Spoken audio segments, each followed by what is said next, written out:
I'm Max Clark. This is 20 Minutes Max. A dynamic that I'm noticing a lot lately is friction between executive teams and IT teams related to staffing and resources. And what I mean by this is it's pretty universal that executive teams think about their IT function as it relates to resources, whether that's staffing, equipment, OpEx, with SaaS subscriptions, contracts, vendors. This whole thing kind of gets boiled down at a really core base level as resource availability. How many resources do they have? Can they accomplish their mission with the resources? And a lot of times gets expressed with the desire to bring in third parties, bring in MSPs, bring in cloud services, bring in, infrastructure that's external to the organization to that way augment their resources so that way they can support the business and accomplish the actual business objectives and goals. Now, the friction that's coming that always seems to be here is with, IT teams that still want to maintain control or think that they have to maintain control as part of their job. And if they give up control, that they're giving up their job. And this is I would have thought that by this point, this idea would have passed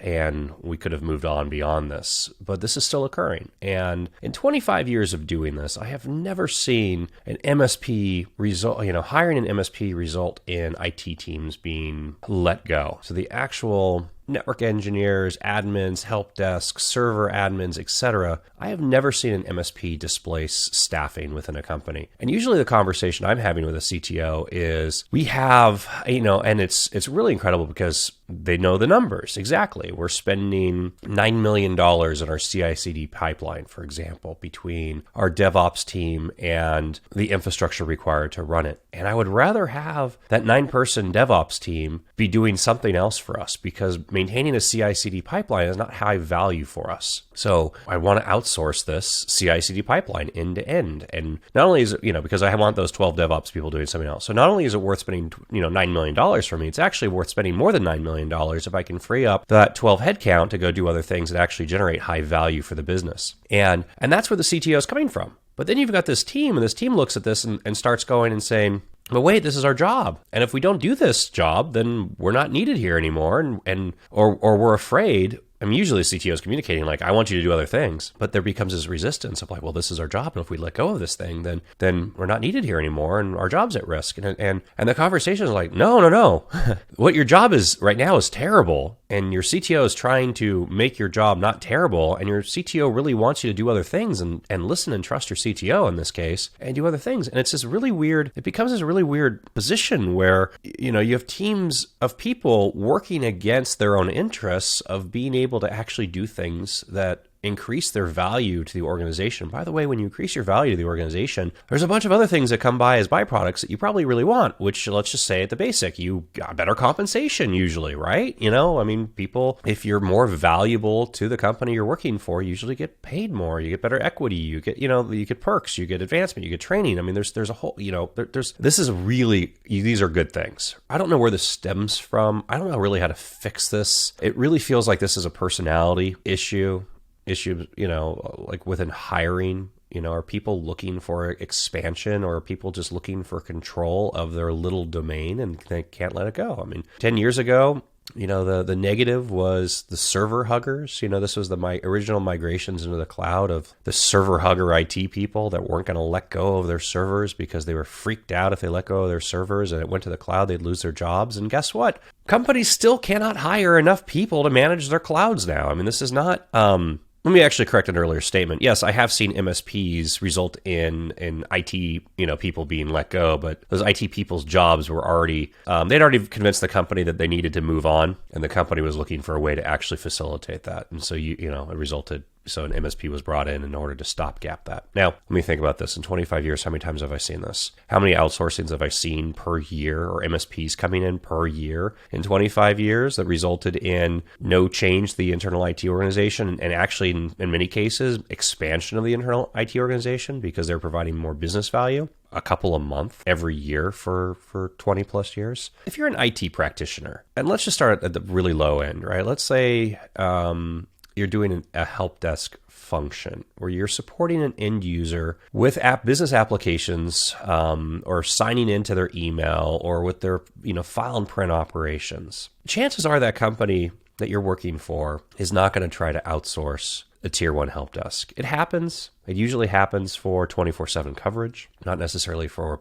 peak hours during the day. But the point that I want to make here is if that is your current job, and you want to advance your job. So that, tracks are usually like help desk to server administration or help desk to network administration, but the point here is that you want to level up, or security, you want to level up and you want to do something else. Well, in order to level up and do something else, you have to be replaceable. Right? The company has to replace you either because you've automated your job to the point where it requires less and less of your time and attention. You can do other things, or it needs to be replaceable in the sense of like somebody else is going to do your job and you can move forward. And again, I will say this from experience. Your company wants you to advance. They've made a huge investment when they hired you and brought you into the fold. You have relationships. You're the easiest place for them to,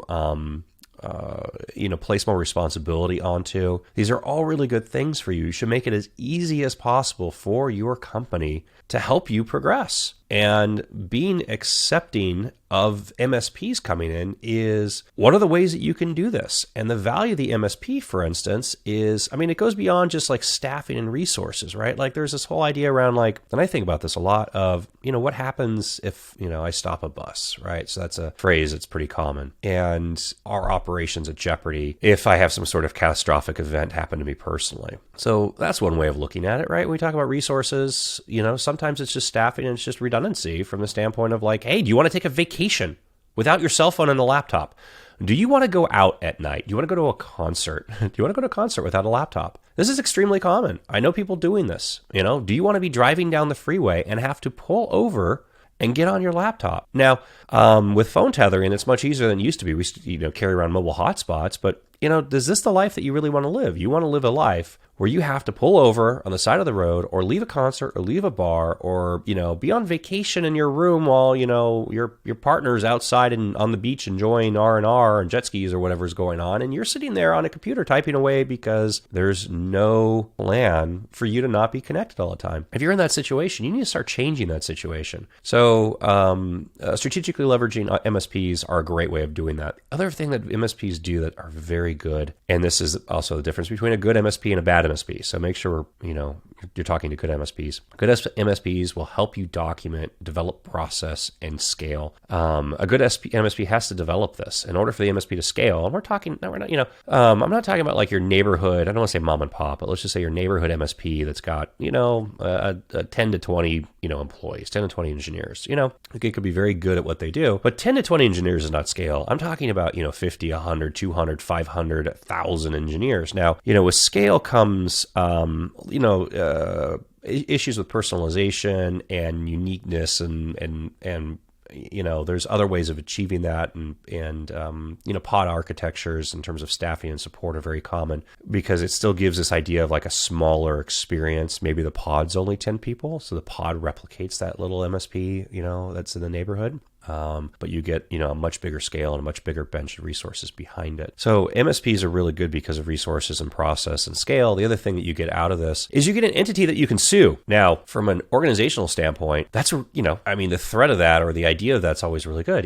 What happens if something terrible happens? Somebody deletes all of your data, right? If it's you, what's the financial recourse there? There is no financial recourse. If you have an MSP in and that MSP is bound to a contractual obligation to you, and there's usually SLAs involved, and there's performance targets, and they have to carry insurance, and there's all these other things that go into it. There is, in a worst case scenario, there's recourses that can be taken, and that's usually really also a good thing and a benefit for the business to have. I mentioned like this idea of like the server hugger earlier. Here's another way that I see this happening right now. And I can parallel this with my own career track to a certain degree. When I started networking and was a very early network engineer, what did I want? The things that I wanted were the things that I didn't have experience with, right? So it became, I wanted really big chassis routers, like, oh, how cool would it be to be, back then, by the way, This is when Cisco 6500s just came out. 12,000 GSRs were still the hot rage. This is how small the internet was and how big.